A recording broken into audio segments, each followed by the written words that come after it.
The desert was endless. Nothing moved. No clouds, no wind. Just burning yellow sand under a cruel red sun. And there, buried to her neck, was a girl with gray-purple skin and silver hair stuck to her face with sweat. She could not scream any more. Her throat was dry, her lips were cracked. Her golden eyes were open, but they barely saw anything now. She had stopped fighting hours ago.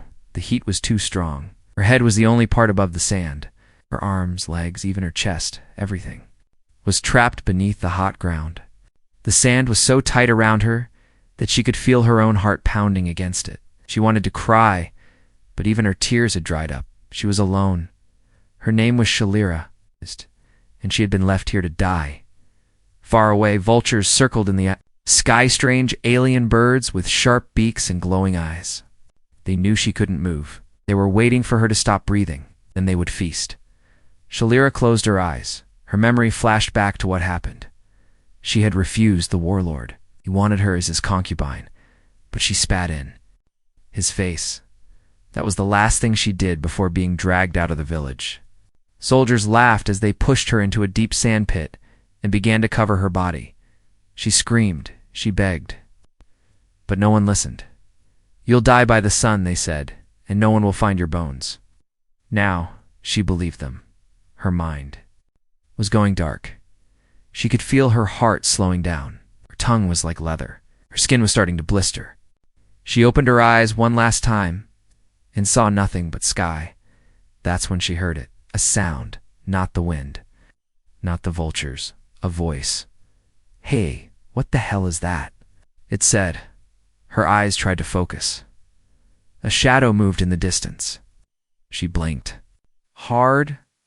Was it real? Or just another dream before death? The voice came closer. "Hold on," it said. Is that a head?" Footsteps crunched over the sand. The shape became clearer. It was tall, broad, wearing dusty armor and goggles. The figure bent down, pulling off his helmet. A human face, short black hair, stubbled jaw, sharp blue eyes. His mouth dropped open when he saw her. "Holy hell, you're alive." Shalira tried to speak, but nothing came out. Just a dry hiss. The man knelt quickly beside her. "Don't move, I got you. Just hang in there." Hands began digging. Fast. Fingers tearing into the hot sand. She couldn't believe it. No one had helped her. Not even her own people. But this stranger, a human, was breaking his hands. Just to pull her out. Every scoop of sand made her breathe a little easier. "Who would do this to you?" he muttered. "Monsters." He grabbed a tool from his belt, a small collapsible shovel, and started digging faster. Sweat poured from his neck and arms. The sun was hitting them both now, but he didn't stop. Minutes passed, then hours. Slowly, her shoulders were uncovered, then her chest, then her waist. He finally reached her legs. With one big pull, he dragged her out of the sand. Her body was weak, covered in cuts and burns. She could barely lift her head, but she saw his eyes again. He looked worried, angry, like he had seen this before. Hated it every time. She whispered, barely a sound, "Water." Without saying a word, the man pulled a canteen from his pack. He tilted it gently, placing the tip at her lips. The water touched her tongue. It was the most beautiful feeling in the universe. She drank slowly. Not too much, but enough to feel alive again. The man wiped sweat from his brow. "Name's Elias," he said. "I'm just a scavenger, but today, looks like I'm also your savior." She blinked. He smiled, but it was soft, careful. "Can you walk?" She shook her head weakly. "No problem," he said. Then he bent down and lifted her into his arms. Her body felt weightless to him. She had been nothing more than a corpse waiting to dry. But now, someone had found her. Someone had held her. She closed her eyes not to die, but to rest, as Elias carried her across the desert. He had no idea who she was, or why she had been buried. But deep in the cliffs behind them, something was watching, and it was not happy that the girl had been saved. Asterisk, the sound of the rover's engine broke. The still air of the desert, Elias drove with one hand on the wheel, the other holding the alien girl's wrist, checking her weak pulse every few seconds. She lay across the seat beside him, wrapped in a dry cloth, her silver hair now dull from heat and dust. Her body was still trembling, and her eyes fluttered open and shut, like she was caught between sleep and death. But Elias kept talking too, her voice steady like he didn't believe in giving up. "Stay with me, all right? I didn't dig you out just so you could die on me now," he said.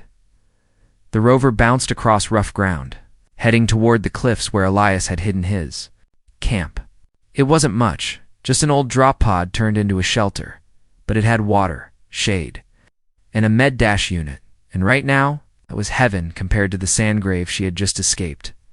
As they entered the rocky path, the scanner on the dashboard beeped. Unknown heat signature, South Ridge. It blinked. Elias narrowed his eyes. Something or someone was out there. He ignored it for now. She came first. He parked beside the shelter and rushed out. Gently, he lifted her in his arms again and carried her inside. The air inside was cooler. He laid her on the only bed and opened the med-dash kit the moment the scanner touched her skin. It turned red and glitched. Biology mismatch, the screen read. "Great," Elias muttered. "You're not on the Medunits list. Of course not." Sighed and tossed the device aside. Then he opened a bottle of water and cleaned her cuts himself. Her skin shimmered faintly under the light, almost like it was glowing beneath the surface. He didn't know what kind of species she was. But she was beautiful even in this broken state. When he touched her arm, her body jerked slightly. Tried to speak. "Don't move," he said quickly. "You're safe now." Her golden eyes opened, locking onto his face. "You." She whispered. "You're human. That's right," he replied. Elias North, salvager smuggler. Part-time hero, apparently. Her eyes looked confused. She licked her lips and tried to sit up. He pushed her down gently. "You're not strong enough yet, rest." But she didn't stop. "Why? Why did you help me?" He frowned. "You were buried in the sand, dying. What kind of monster walks away from that?" She looked at him for a long moment. Everyone else did. That hit him in the chest. He pulled a chair and sat beside her, watching the pulse on her neck. "What's your name?" he asked Shalira. "All right, Shalira," he said. "You're safe now. But you need to eat something. Drink more. Get your strength back." But she shook her head. "They'll come for me." "Who? The ones who buried me?" "They said if I survive, I break the curse. They'll come to finish it." Elias leaned back, arms crossed. "Then let them come." She stared. "You don't understand. They don't stop." He smiled, a little crooked. "Neither do I." Outside, the scanner beeped again. 3 dots. Elias stood. It grabbed his blaster, looked at her. "One more time? Stay down. Don't open the door." She tried to sit up again. "You can't fight them alone." "I've done worse," he said. He stepped outside and locked the door behind him. The sky was turning orange now. Shadows danced. Across the rocks, 3 figures appeared over the ridge-long robes. Metal staffs, faces hidden by smooth, bone-like masks. They didn't speak. They didn't need to. Elias raised his blaster. "You want something?" shouted. "Say it now." One of the masked figures pointed toward the shelter. "That belongs to us," it said in a cold, twisted voice. Elias didn't move. "She's not an object. She is chosen. Her death seals the old magic. Without it, the curse spreads." "I don't care about your curses," Elias snapped. "You buried her alive. That makes you monsters." The figures stepped forward. Elias fired a warning shot. It hit the rock near their feet. "Next one goes between your eyes," he warned. But the figures didn't stop. Behind him, inside the shelter, Shalira stood. Her legs were shaking, but her body began to glow again. Her arms trembled as she pressed her palms to the wall. Symbols lit up on her skin enchained, lines pulsing with a soft hum. The air around the camp shifted. Elias felt it. The sand itself. began to vibrate. He turned toward the shelter. "What are you doing?" Her voice came softly, filled with power, calling, "What's left of me?" Then, from beneath the ground, something began to rise, and the men in masks took a step back. It was heavy, thick, and buzzing, like the whole desert was holding its breath. Elias felt it in his chest. The heat was no longer just from the sun. It was coming from inside the camp, from her. He ran back inside, and what he saw made him stop. Cold Shalira stood in the middle of the shelter, her feet bare, glowing symbols swirling slowly up her arms. Her skin was cracked not from dryness, but from light. Thin golden lines ran across her body like veins of fire beneath stone. Her silver hair floated around her face as if pulled by invisible hands. Her eyes glowed like twin stars. She wasn't human. She wasn't even just alien. She was changing. "Hey," Leah shouted. "What's happening to you?" She didn't speak. Her body trembled, and her chest heaved with heavy breaths. Then, her back arched, tanned, she screamed. The sound wasn't normal. It echoed through the walls like a wave of energy. The windows shook. The desert outside cracked like thunder had struck the sand. The masked warriors standing outside stumbled back, gripping their staffs. Elias reached for her, but a burst of heat hit him in the chest and pushed him against the Wall.Shalira collapsed. Her skin was steaming, but not burning. The golden lines were fading now, like the light inside her had gone quiet again. She gasped. Trying to breathe, Elias crawled to her and touched her arm. Her body was still hot. He poured water on a cloth and pressed it to her forehead. "Talk to me. What's going on?" "I'm not what I seem," she said between breaths. "They buried me. To stop the change." "What change?" he asked. Shalira closed her eyes. "My body's waking up." "My kind, we don't die the way others do. When close to death, the soul breaks open. We survive. We become something else." "You're transforming," Elias whispered.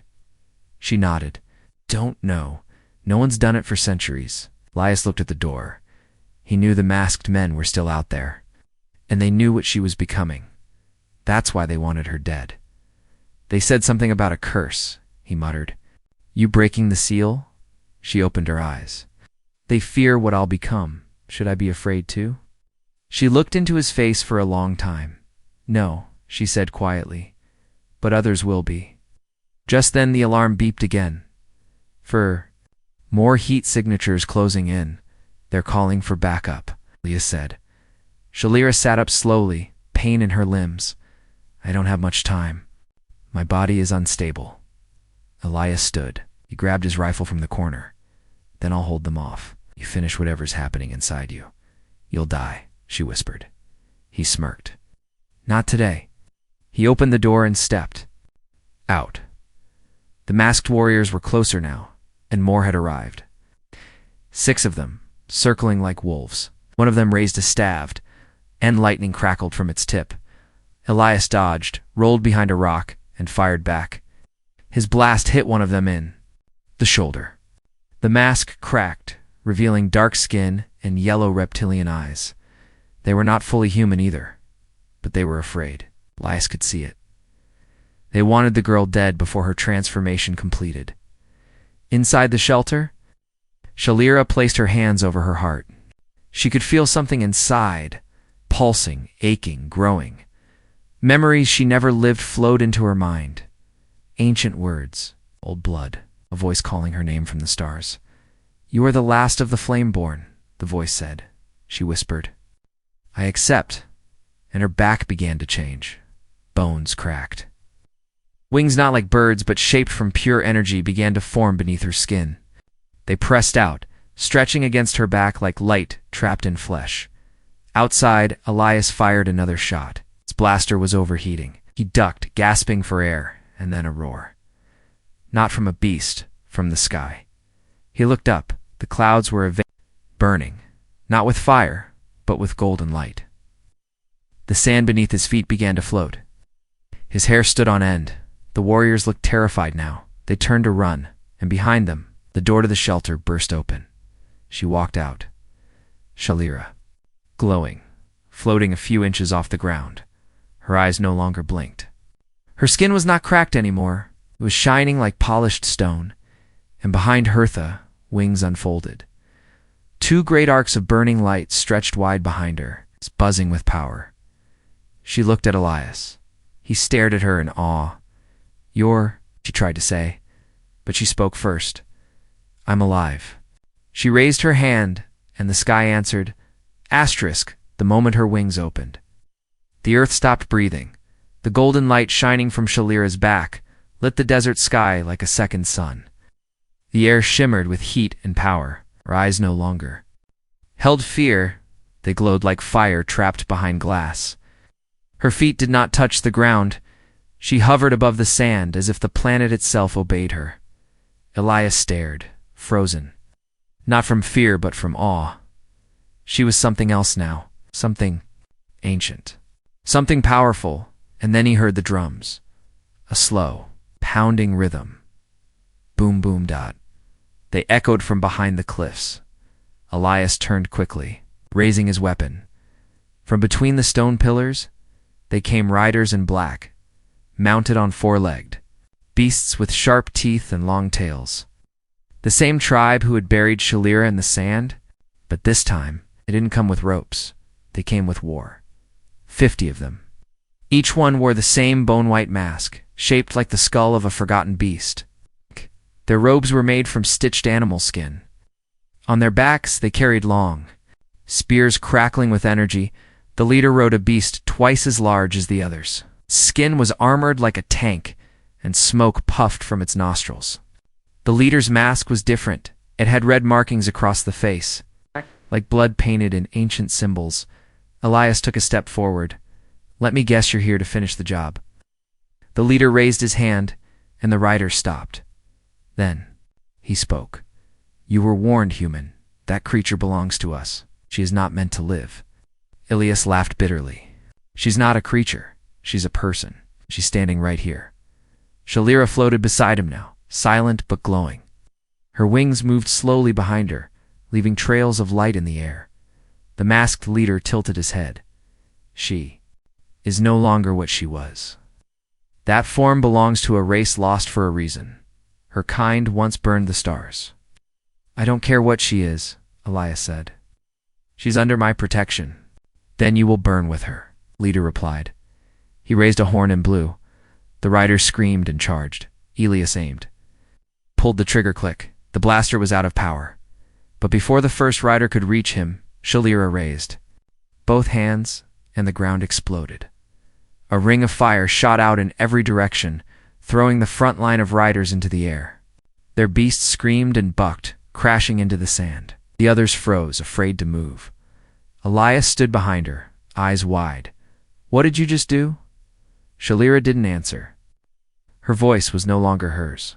It echoed layered, deep, ancient. "They buried me to kill my light. But fire always finds a way back to the sky." She walked forward each step, melting the sand. Beneath her feet, the masked leader growled behind his skull. "You're an echo of something that should stay dead. You'll bring the flame curse back to this world." Shalira turned her head. "Slightly. Then maybe the world needs it." She lifted one hand. A glowing symbol appeared above her, palm spiraling, spinning like a burning galaxy. The leader raised his spear. Archers. From the cliffs above, shadowed figures stood with energy bows drawn, dozens of them. All aimed at her. Elias screamed, "Get down!" But Shalira did not move. The arrows flew and stopped in midair. Each one froze just inches before reaching her body, then turned to dust. The wind carried the ash away. The archers stepped back in fear. Shalira's wings stretched wider, touching the wind. "I'm not here to destroy," she said softly. "But if you come for me again, I will finish what your ancestors started." The leader shook with rage. "You will bring fire to our planet." Shalira stepped forward. "I am fire." She raised both hands, and the sky opened. Flames rained from the clouds, but they didn't burn the ground. They danced around her like living creatures made of light. One flame flew toward Eliasan, gently touched his arm. Didn't hurt. It felt warm, like a heartbeat. The riders turned and fled. All of them. The leader was the last to go, staring at Shalira as if seeing a ghost. He lowered his spear. "We'll return," he whispered, "with something stronger than you." Turned his beast and rode into the dust. Silence returned. Elias finally breathed. Shalira's light dimmed. Her feet touched the ground again. She collapsed. Elias ran to her and caught her before she hit the sand. "You're burning out," he said. She looked into his face, weak but alive. "I used too much, too soon. You should have let me fight." "I couldn't risk you," she whispered. "You saved me." He held her tighter. "You're safe now." Both of them knew this was only the beginning. The sky above them changed color. Not red like sunset, not dark like night, but gold. Bright and burning. The clouds twisted as if something giant moved behind them. The sun itself seemed smaller now, weaker beside the glow forming above the planet. Elias stepped out of the shelter and stared upward. "What is that?" he whispered. The sky pulsed, not just with light but with sound. A deep hum rolled across the land like the sky was singing a warning. Behind him, Shalira lay. Inside the shelter, barely conscious. Her wings were gone now, folded back into her skin like they had never existed. But the light hadn't left her body. She still glowed faintly from inside her chest. She opened her eyes. "It started," she said. Elias rushed back to her. "What started? The sky? The signal? It's calling others, my kind. We don't transform alone, you mean? There are more of you." She nodded weakly, hidden, sleeping. Some on this planet. Some far away, but my light reached them. Elias looked outside again. The glow in the clouds was growing stronger. The wind blew backward, toward the light, like gravity itself had flipped. Shalira tried to sit up, holding her ribs. "They'll come now. Some will be like me. But not all will be kind." Elias helped her sit. "Then we get ready." She looked at him with tired eyes. "You still want to help me? After all this?" He smiled. "I didn't dig you out of the sand just to hand you over to strangers in the sky." Ground shook. It wasn't an earthquake. It was footsteps, heavy metallic. A ship was landing. Elias grabbed his scanner. It blinked red. Unregistered vessel. Unknown tech. Single occupant. 95% heat signature match. Flameborn class. He looked at her. "Flameborn. That's what you are?" She nodded. "One of the last. Until now." They stepped outside together, holding each other steady. The ship had no wings. It hovered without sound, spinning slowly as it lowered onto the desert floor. Its surface was smooth like black glass. Fire danced beneath its shell like lava trapped in metal. The ship hissed as a door opened. Steam poured out. Then a figure stepped out. It was not a man. It was not a woman. It was both, and neither. Its body was tall and thin, with flames licking around its skin. No clothes, no armor. Only golden symbols floating above its shoulders like living runes. Its eyes were rings of red fire. When it saw Shalira, it stopped and bowed. "My sister," it said. Voice layered and deep. Shalira stepped forward, shaky but brave. "You heard the call?" "Yes," the being said. "And so will others. Some will come in peace. Others will come for war." Leah stepped between them. "I don't care who you are. She's under my protection." The Flameborn turned its head, studying him. "You are the human?" "Yes. The one who touched the buried one, pulled her from death, and awakened her light." Elias blinked. Yes." The being stared longer, then nodded slowly. "Then you are now marked." "Marked how?" Shalira stepped closer. "You've bonded with me. It's not just kindness anymore. Our energies have connected." "Can sense it. Who's they?" Elias asked. The Flameborn looked to the sky and said just one word. Hunters. At that moment, the clouds above cracked open like shattered glass sand from the break. Something massive began to descend. Not a ship, not a creature, a fortress. It was shaped like a blade turned sideways, slicing through the sky. Black chains dangled from its sides, and on its surface were cages, hundreds of them. Filled with sleeping forms, the Flameborn's voice grew cold. They come to capture what they fear. They will try to trap you, sister, and you're human. Elias clenched his fists. Let them try. But Shalira's face turned pale. That fortress, it's not just theirs. It used to belong to the Flameborn. We built it. And they stole. You're telling me, Elias said, they're using your own weapon against you? She nodded slowly. It carries flame tech, but corrupted. They don't want to kill us. They want to drain our light. Elias stepped forward, gripping his blaster. Then we need a plan. Because they're landing fast. Ow! Shalira looked into his eyes. I can burn them, he frowned. But you said using that power nearly killed you? I said I didn't know how to control it, she replied. Now, I'm learning. Above them, the fortress released a rumbling sound. Dozens of drop pods shot from its belly. Falling like meteors toward the desert, the ground shook. Flames lit the sky, and Elias whispered to himself, this glow, it's going to burn the sky. Asterisk, the sky was falling. Drop pods rained down like steel thunder, each one glowing red-hot from the heat of re-entry. They hit the sand around Elias's shelter one by one. Boom, boom, boom, sending up waves of dust and fire. Inside the shelter, Shalira fell to her knees. Her hand clutched her chest, just above her heart. The light inside her flickered, dimmed, then pulsed again. Not just pain calling. She looked at Elias.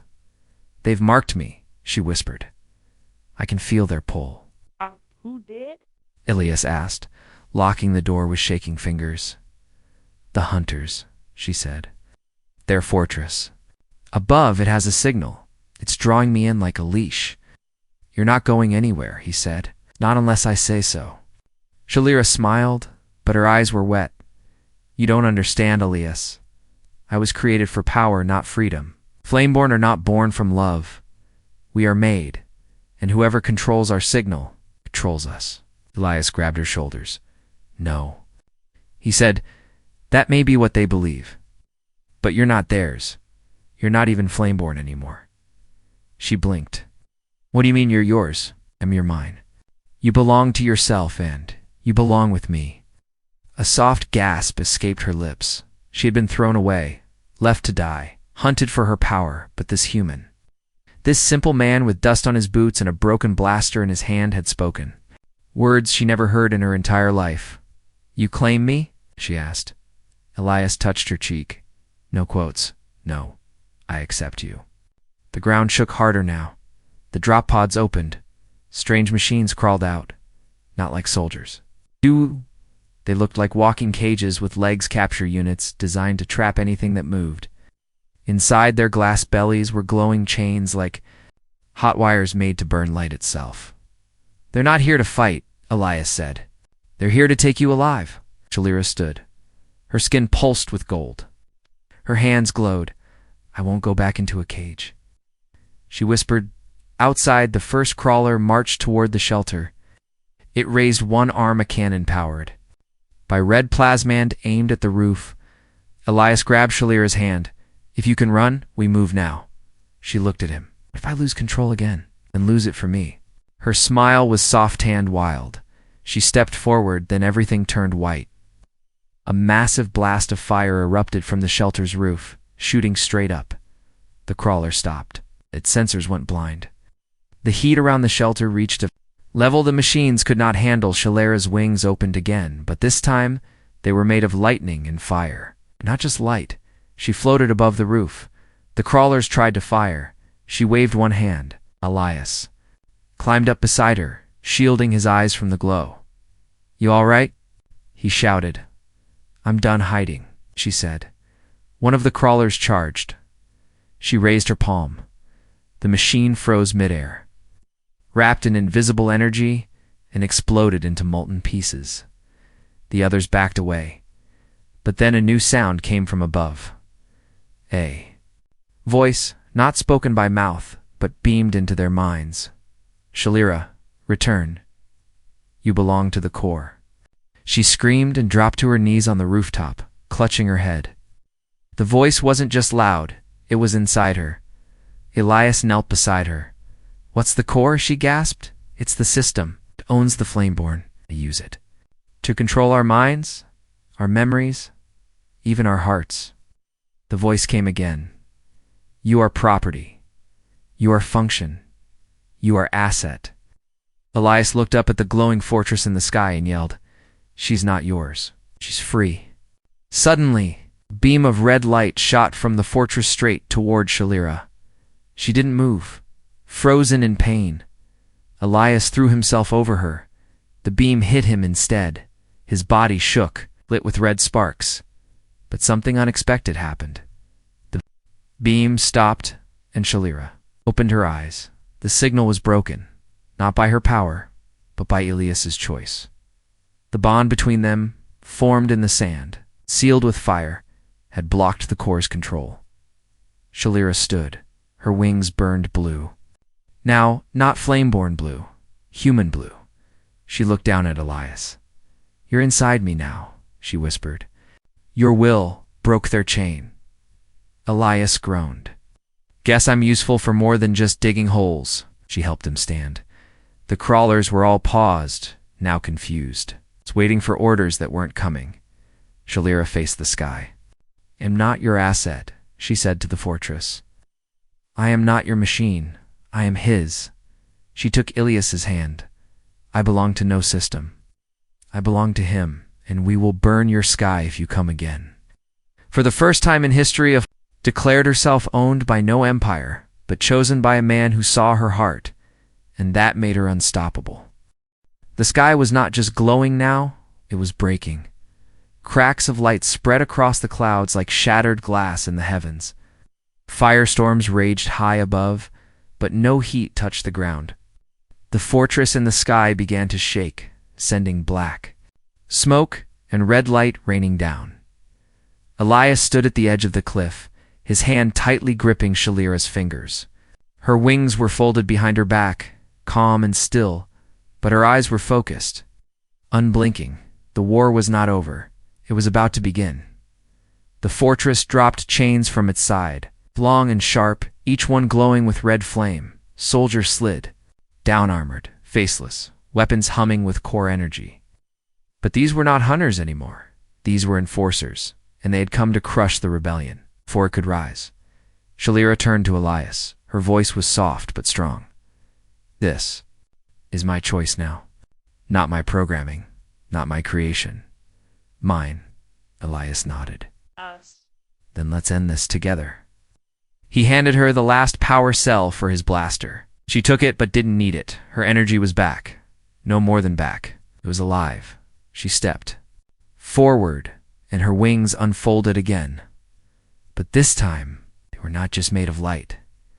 Each wing was a storm lightning fire and stardust woven together.